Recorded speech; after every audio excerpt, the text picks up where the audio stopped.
सुप्रभात। मैं जगेंद्र राणा आज आपसे गुरु का नूरानी रूप शीर्षक विषय पर आध्यात्मिक चर्चा करते हैं। गुरु का नूरानी रूप। साधकों को सामान्यतः यह शिकायत रहती है कि ध्यान टूट जाता है और जाप में विघ्न हो जाता है। सब तरह के एक विचार उठते रहते हैं और वे दूसरी तरह के होने के कारण ध्यान को तोड़ देते हैं। इस तरह की बातें सभी साधनाओं में देखने सुनने को मिलती हैं। हम चाहे कोई भी साधना करें, चाहे कोई जाप करें, बिना बाधा के संपन्न करने के लिए कुछ बातें आवश्यक हैं। यदि इनका ध्यान रखा जाए तो ध्यान अधिक देर तक लगा रहेगा और टूटने पर भी टूटा नहीं माना जाएगा। उनमें से भी कुछ बातें ये हैं कि सर्वप्रथम तो आसन का सही होना आवश्यक है। पूजा करने के स्थान को निश्चित रखें और उसे आरामदेह बनाएं। टाट का आसन हो तो सबसे अच्छा। अब जो भी आसन आपको अच्छा लगता है और फिर उसे जल्दी नहीं बदलना पड़े, उसमें बैठ जाएं। रीढ़ की हड्डी को सीधा रखें लेकिन उसमें तनाव ना हो। इसी प्रकार गर्दन को भी रखें। वैसे सबसे अच्छा सिद्धासन माना गया। दूसरी बात यह है कि जहां बैठा जाए वो जगह सुगंधित कर ली जाए। अगरबत्ती, धूप, लोबान आदि सुलगा लिया जाए। फूल भी रखे जा सकते हैं। वातावरण की शुद्धता से हृदय को एकाग्र बनाने में बड़ी सहायता मिलती है। कुछ स्थान ऐसे होते हैं जहां ध्यान लगता ही नहीं और कहीं पर ध्यान हठात लग जाता है, तो स्थान का ध्यान करने में बहुत महत्व है। पूजा करते समय पहने जाने वाले कपड़े धुले हुए और साफ हों। कपड़ों पर मलमूत्र का निशान नहीं होना चाहिए। पूजा के कपड़े यदि अलग कर दिए जाएं तो सबसे अच्छा है, अन्यथा साफ कपड़े तो पहनने ही चाहिए। साथ ही साधक को कभी दूसरे के कपड़े और बिस्तर आदि इस्तेमाल नहीं करने चाहिए। पूजा में गुरु का प्रकाशमय नूरानी रूप दिल में हाजिर रखना चाहिए। पूजा में गुरु का नूरानी रूप दिल में हाजिर रखना चाहिए। ध्यान आरंभ करने से पूर्व भी यदि अपने इष्ट का स्मरण कर लिया जाए तो सहज ही उनकी सहायता मिल जाएगी। जो ईश्वर का ध्यान करते हैं वो प्रार्थना से आरंभ करके ईश्वर की कल्पना करें, उसके गुणों का विचार करें और ये महसूस करें कि उसी के समक्ष उपस्थित हैं। जो भी आपने ख्याल बना रखा है उसे मूर्त रूप देकर जागृत करना होगा। उससे बातचीत तथा सब तरह से जीवन संबंध कायम करके ही साधक अग्रसर हो जाएगा। यदि विचार आना आरंभ हो जाए और यह लगे कि ध्यान टूट जाएगा, तो उसी समय गुरु के चिन्मय रूप का स्मरण करें। ऐसा करने से ध्यान टूटा हुआ नहीं माना जाएगा। क्रम यथावत रहेगा। ध्यान की एक सुई हासिल होगी। पूजा के समय बाहर भीतर दोनों तरफ शब्द सुनने पर ध्यान रखना चाहिए। जो शब्द इष्ट से प्राप्त हुआ उसे हृदय के 2 अंगुल नीचे सूरत लगाकर सुनने का अभ्यास करना चाहिए। साधना करने से और गुरुदेव की कृपा होने से हृदय का स्थान जागृत हो जाएगा। गुरुदेव की कृपा होने से हृदय का स्थान जागृत हो जाएगा तथा शब्द सुनाई पड़ने लगेगा। तब बस इसी को पकड़े रहना तथा इसमें लय होने का अभ्यास करना चाहिए। यही शब्द फिर अंदर बाहर सब जगह सुनाई पड़ने लगेगा। तो पूजा के समय ध्यान रखने की एक और खास बात यह है कि विचारों से मुकाबला ना किया जाए या लड़ाई ना लड़ी जाए, बल्कि उनकी तरफ से बेपरवाह हो जाए। विचारों को आने जाने दें, उसमें उलझे नहीं। बस दूर हटकर देखते रहें कि किस तरह ये आ जा रहे हैं। उनमें उलझा नहीं कि ध्यान टूटा। विचारों का क्रम बहुत तीव्र होने पर ईश्वर से प्रार्थना करें और उनसे कहें कि आपको बहुत बहुत धन्यवाद है जो इसी तरीके के विचार उठा रहे हैं। पूजा में पाबंदी की बहुत जरूरत है। ध्यान करने में कभी मन नहीं लगता है कभी कुछ अनुभव भी नहीं होता है, इसका अर्थ ये नहीं कि ध्यान बंद कर दिया जाए। ध्यान तो करते ही रहना चाहिए, चाहे कुछ भी हो या ना हो। यदि बीच में जी उचाट हो तो फिर साधारण तौर पर बिना किसी झुंझलाहट के पुनः ध्यान करना चाहिए। ये मार्ग बहस, जिद और झगड़े का मार्ग नहीं है। एक कारक सरलता से परंतु पाबंदी के साथ करने से हो सकता है। वास्तव में शक्तिपात या तवज्जो देना मौन शिक्षा के अन्य नाम है। संस्कृत ग्रंथों में शक्तिपात की विस्तृत व्याख्या है और मुसलमान संत इसी को तवज्जो देना कहकर पुकारते हैं। प्रश्न ये है कि हम इस मौन शिक्षा की व्याख्या किस प्रकार करते हैं, इसको किस प्रकार प्राप्त किया जा सकता है। मौन शिक्षा देने के अधिकारी वो बिरले सदगुरु महात्मा ही हो सकते हैं जिन्हें साक्षात्कार हो चुका है और दूसरे को साक्षात्कार कराने की सामर्थ्य रखते हैं। इस प्रकार के महापुरुष का रंग केवल एक ही होता है और वो रंग है ईश्वर प्रेम। इसी रंग में रंगे ये लोग दूसरे को भी उसी में ओतप्रोत करते हैं। तो सारे मौन शिक्षण या यूं कहिए कि आध्यात्म का आधार यही है कि ईश्वर प्रेम तथा ईश्वर का ज्ञान एक महापुरुष दूसरे को दे सकता है। एक व्यक्ति जो सही अर्थों में उस प्रकाश से दीप्त है दूसरे को भी प्रकाशित कर सकता है। स्वामी विवेकानंद ने तो यहाँ तक लिखा है कि ईश्वर प्रेम किसी भी सांसारिक वस्तु से अधिक स्पष्टता दिया जा सकता है। तो जो महात्मा है वो दूसरों को भी महात्मा बना सकते हैं। इसके अतिरिक्त अन्य कोई जांच या परीक्षण महात्माओं की नहीं हो सकती। अब प्रश्न ये है कि महात्मा लोग ये कार्य किस प्रकार संपन्न करते हैं।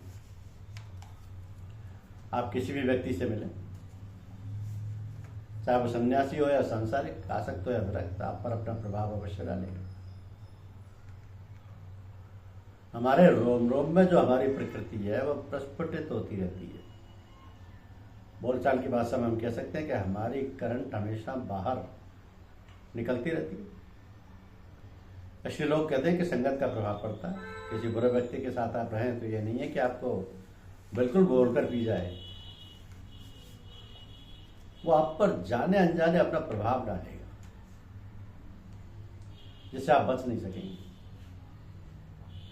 इसी प्रकार यदि आप किसी महात्मा की संगत करेंगे तो वो भी अपने आप पर प्रभाव डालेगा। और जिस व्यक्ति के पास ईश्वर प्रेम के अतिरिक्त और कुछ है ही नहीं, वो सिवा आपको उसके अलावा और क्या देगा। जिसमें खुद डूबा हुआ है उसी में आपको भी डूबो देगा। तो ये एक साधारण आम बात। वास्तव में आप जिस महापुरुष के पास हैं वे एक और ही प्रक्रिया से आपके ऊपर काम कर रहे हैं। आप चाहे उनके सम्मुख हैं या नहीं, वे सदा आप पर ईश्वरीय प्रेम वर्षा कर रहे हैं। आप जब उनके सामने बैठकर सत्संग कर रहे हैं तो वह आपके अंदर अपना आत्म तेज डाल रहे हैं। या यूँ कहिए कि ईश्वरीय प्रकाश जो सदा प्रवाहित हो रहता है उसे अपने अंदर समाहित करके जितना आप रख सकते हैं उतना आपको प्रदान कर दें। तो यहाँ पर बिजली के वितरण की व्यवस्था का उदाहरण बहुत ही तर्कसंगत है। ईश्वर एक पावर हाउस है, प्रकाश का या ज्ञान का। यहां से प्रकाश सब स्टेशन में आता है और वहां से आपके मीटर तक जाता है। तो आपके गुरुदेव सब स्टेशन है। ईश्वर का प्रकाश आपके गुरुदेव के पास आता है और फिर गुरुदेव आपके दिल को, जो आपका भीतर है, वहां भेजते हैं। वे सदा आपके दिल को ईश्वरीय प्रकाश से प्रकाशित रखते हैं। वो सदैव आपके दिल को ईश्वरीय प्रकाश से प्रकाशित रखते हैं। उसकी लहर बार बार उसमें डालते रहते हैं जिससे कि वहां ईश्वर प्रेम जागृत हो। कृपा या शक्तिपात की पहली छाप दिल या मन में जाकर ही पड़ती है, क्योंकि ये प्रथम चरण है। इसी की गहराइयों में जाकर ईश्वर दर्शन होगा। अरविंद आश्रम की माँ का कहना है कि हृदय की अनंत गहराई में जाकर ईश्वर प्राप्त हो सकता है। हृदय पर ध्यान करने के महत्व पर अधिक जोर नहीं दिया जा सकता।